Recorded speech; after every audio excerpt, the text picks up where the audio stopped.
नमस्कार, बहुत स्वागत है आपका। आप देख रहे हैं इंडिया न्यूज। मैं हूं पिंकी धनखड़ आपके साथ। महाकुंभ में धर्म संसद हुई। हैरानी की बात यह कि धर्म संसद में 13 प्रमुख अखाड़ों में से ज्यादातर मौजूद नहीं रहे। खुद अखिल भारतीय अखाड़ा परिषद के अध्यक्ष रविंद्र पुरी महाराज भी नहीं पहुंचे। इस पर कई सवाल हो रहे हैं कि क्या धर्म संसद के लिए संतों में ही दो फाड़ हैं। इधर धर्म संसद में कथावाचक देवकी नंदन ठाकुर ने कहा कि पाकिस्तान और बांग्लादेश में हिंदू बोर्ड क्यों नहीं है। इन देशों में हिंदू बोर्ड नहीं है तो हिंदुस्तान में वक्फ बोर्ड क्या कर रहा है। देवकी नंदन भाषण के दौरान भावुक भी हो गए और बोले, अगर सनातन बोर्ड बना तो हर मंदिर में गौशाला बनेगी, गाय सड़क पर नहीं नजर आएंगी, मंदिर के पैसे से गुरुकुल बनाए जाएंगे। उन्होंने कहा कि वो किसी पद की लालसा नहीं रखते, बस सनातन की सेवा करना चाहते हैं। उन्होंने कहा कि महाकुंभ में योगी मोदी से वो सनातन बोर्ड वाली दक्षिणा चाहते हैं।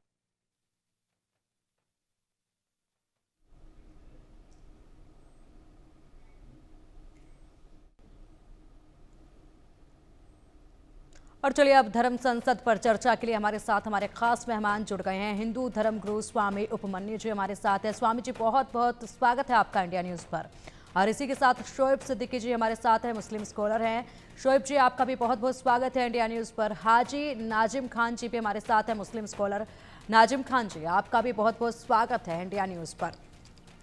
आज देवकी नंदन ठाकुर ने धर्म संसद आयोजित की और ऐसे में तमाम साधु संतों को न्योता दिया गया कि आप आइए, धर्म संसद में चर्चा की जाएगी। तमाम लोग सवाल खड़े हो रहे हैं कि आखिरकार क्या अभी से साधु संत दो फाड़ में बट गए हैं और आखिरकार क्यों नहीं ये तमाम दिग्गज चेहरे यहां पर पहुंचे न्योते के बाद भी।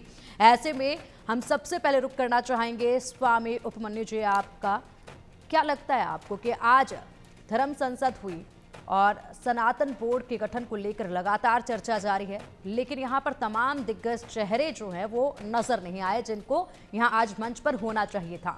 आखिर इसकी वजह क्या मानते हैं?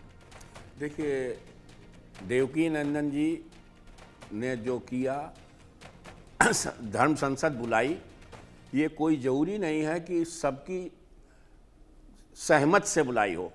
इन्होंने अपनी बनाई और जबकि धर्म संसद बुलाने का वो अगर 13 अखाड़े हैं, हमारे 13 अखाड़े हैं, उन सबकी सम्मति बनी होती और तब बुलाया होता और नहीं आते, तब तो नकारात्मक लगता कि ये जो है ये नहीं आए उन्होंने अपना वो। और फिर दूसरी बात, हमारी सनातन संस्कृति है ही ऐसी कि सब कोई अपने अपने ढंग से जीना पसंद करता है, अपने अपने ढंग से रहना पसंद करता है, अपने अपने ढंग से भगवान को पूजना पसंद करता है। इतनी सॉफ्ट है हमारी सनातन संस्कृति कि कोई कैसे भी कैसे, तो इसमें ना हम उनको ये कहते हैं कि उनकी असफलता है, सफल वो भी हैं। नहीं आए लोग, कोई दिक्कत नहीं है, ऐसी कोई बात नहीं है। अभी कल दूसरे लोग की अभी बात हुई कि सबको एक तरह, सबको मिल के रहना चाहिए, सब अपने अपने ढंग से अपने अपने धर्म के हिसाब से रहें, जिएं, खाएं, पिएं और मित्रता से रहें और कंधे से कंधा मिला के चलें। ये भारत की संस्कृति है। हम एक को तो उंगली उठा रहे हैं कि यह बोर्ड गलत है। जरूरत क्या है? जरूरत है 30A का खत्म होना। 30A जो बना हुआ है संविधान 30A, ये बहुत गलत संविधान है। उसको करने के लिए ये सनातन की कई बार बात हुई है और करीब करीब हम सब चैनलों में बैठते हैं, सब में यही शब्द कहे जो आज मैं कह रहा हूं कि हमको जो है सनातन बोर्ड नहीं से रहना है, कायदे से रहना है। सनातन संस्कृति ही का बोर्ड बना देंगे। कल को हम कहते हैं, हम आपसे कह रहे हैं, कल को बुद्ध, जितने बुद्धिस्ट हैं सब कह देंगे हमको भी चाहिए।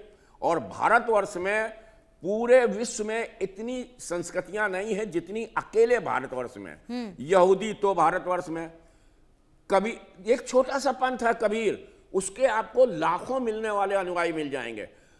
जैन हमारे यहाँ, बाहर विदेशी जितने फारसी हमारे यहाँ, पर्शियन हमारे यहाँ, जो सारे लोग हैं। स्वामी जी बिल्कुल ठीक है। स्वामी जी बिल्कुल, इसको इस तरफ भी देखा जा सकता है, इस तरीके से भी देखा जा सकता है कि जो सनातन धर्म है वो अपने आप में बहुत बड़ा धर्म है, जिसके अंदर सब कुछ समाहित है, जिसके अंदर सब कुछ समाहित है। और ऐसे में इतने बड़े सनातन धर्म को कैसे छोटे-छोटे बोर्ड में शामिल किया जा सकता है? समर्थन करता हूं, उसको सीमित मत करो, उसका विस्तारीकरण करो। और विश्व में मैं अभी भी कह रहा हूं कि आगे बढ़ रहा है आदमी, एक एक बढ़ रहा है, विश्व गुरु बनना है तो ये छोटी छोटी बातों पे ध्यान नहीं देना चाहिए, छोटे छोटे इनमें नहीं ध्यान देना चाहिए कि हमारा अखाड़ा बड़ा है और हमारा अखाड़ा छोटा है और ये अखाड़े में हम नहीं जाएंगे। आप सब में जाइए, सीखिए, सीखते रहिए, सीखते रहिए। मेरी उम्र 70 साल की हो गई है और मैं कह रहा हूं, मेरे गुरु कह रहे थे मरते टाइम तक सीखते रहना। ठीक है स्वामी जी, आएंगे आपके पास। शोएब जी, आपका रुख करना चाहूंगी मैं।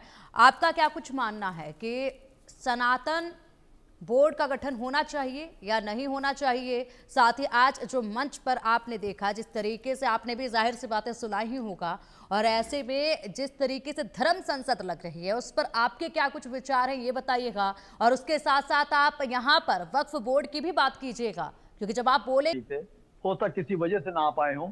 आप देखिए, सनातन का मामला है, कभी किसी मुसलमान ने सनातन के खिलाफ बोला हो तो बोलिए, कभी ऐसा नहीं होता। अक्सर आप देखिए होता क्या है, यहाँ पे इंटेंशन वाली बात आती है कि अगर आप वक्फ बोर्ड को लेके वाली बात रखेंगे तो एक बात निकल के आती है। आप देखिए सनातन बोर्ड तमाम धर्म गुरुओं को न्योता दिया गया, महामंडलेश्वर को, तमाम अखाड़ों को जो है न्योता दिया गया था, वो लोग यहाँ पर शामिल हुए। इसी के साथ प्रधानमंत्री मोदी और मुख्यमंत्री योगी से भी कुंभ में दक्षिणा स्वरूप सनातन बोर्ड की मांग की जा रही है।